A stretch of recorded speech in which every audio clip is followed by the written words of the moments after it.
Good morning students 10वीं class में हिंदी विषय में हमने जयशंकर प्रसाद द्वारा रचित आत्मकथा कविता के सभी पद्यांशों की व्याख्या की है। आज इसके प्रश्न करते हैं। प्रश्न क्या है? कवि आत्मकथा लिखने से क्यों बचना चाहते हैं? कवि आत्मकथा लिखने से क्यों बचना चाहते हैं? देखो, कवि के अनुसार उनके जीवन में सुख कम और दुख अधिक रहे हैं। कवि ने अपने जीवन में दूसरों से धोखा मिला है।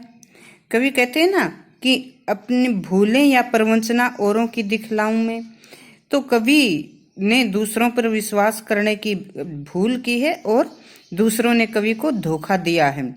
तो कवि अपनी आत्मकथा में ये सब जाहिर करके, अपनी इन गलतियों को उजागर करके लोगों की हंसी का पात्र नहीं बनना चाहते। उन्हें भय है कि उनकी आत्मकथा को पढ़कर, उनकी इन कमजोरियों को जानकर कहीं लोग उनकी हंसी न उड़ाएं।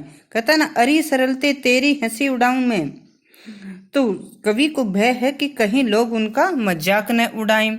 और कवि ये भी जानते हैं कि इस संसार में बड़े बड़े महान लोगों की जीवनी पढ़कर ही जब लोग उनका मजाक करते हैं, कहते ना, ये लोग करते ही रहते हैं अपना व्यंग्य मैलिन उपहास। तो लोग तो बड़े बड़े महात्मा, बड़े बड़े विद्वानों की जीवनियां पढ़कर भी जब उनका भद्दा मजाक करते हैं, उन पर का उपहास करते हैं, तो कवि सोचते हैं कि मेरा जीवन इतना महान नहीं है, जीवन में दुख अधिक हैं और मेरे द्वारा की हुई गलतियां, भूलें अधिक हैं। तो कवि दूसरों की हंसी का पात्र नहीं बनना चाहते, इसीलिए कवि अपनी आत्मकथा लिखने से बचना चाहते हैं। क्यों बचना चाहते हैं? क्योंकि कवि के जीवन में सुख कम और दुख अधिक है। कवि ने अपने जीवन में दूसरों के द्वारा धोखे मिले हैं। कवि अपनी इन कमजोरियों को व्यक्त करके दूसरों की हंसी का पात्र नहीं बनना चाहते।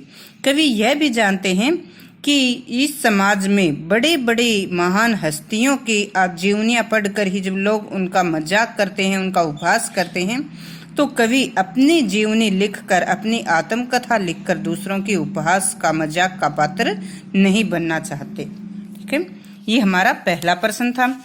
अगला प्रश्न क्या है? आत्मकथा सुनाने के संदर्भ में अभी समय नहीं, कवि ने ऐसा क्यों कहा है? कवि ऐसा क्यों कहते हैं कि अभी आत्मकथा सुनाने का, आत्मकथा लिखने का उचित समय नहीं आया है? कवि नीचे लास्ट पद्यांश की इस पंक्ति में कहते हैं ना, अभी समय भी नहीं, थकी सोई है मेरी मौन व्यथा, कि अभी आत्मकथा सुनाने का या आत्मकथा लिखने का उचित समय भी नहीं आया है। क्यों नहीं आया है? क्योंकि मेरी पीड़ा, जो अगर वे आत्मकथा लिखेंगे तो उनके बीते हुए जो दिन हैं, दुखी यादें हैं, वे फिर से ताजा हो जाएंगी और जो पीड़ा है वो फिर से, उनका मन जैसे दुखी हो जाएगा।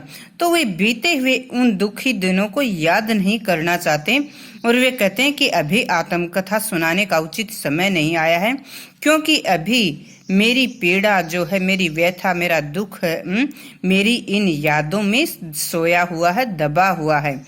तो उन यादों को फिर से, उन बीती हुई दिनों की यादों को फिर से याद करके वे अपने दुख को फिर से हरा नहीं करना चाहते, फिर से ताजा नहीं करना चाहते। अगला प्रश्न क्या है? अगला प्रश्न है, स्मृति को पाथ्य बनाने से कवि का क्या आशय है?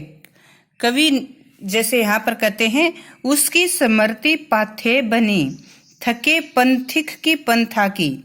तो स्मृति को पाथ्य बनाने से कवि का क्या आशय है, क्या अभिप्राय है? स्मृति, किसकी स्मृति, किसकी यादें? कवि की पत्नी के साथ बिताए हुए दिनों की यादें। पाथ्य, पाथ्य क्या अर्थ होता है? पाथ्य शब्द का अर्थ भोजन होता है।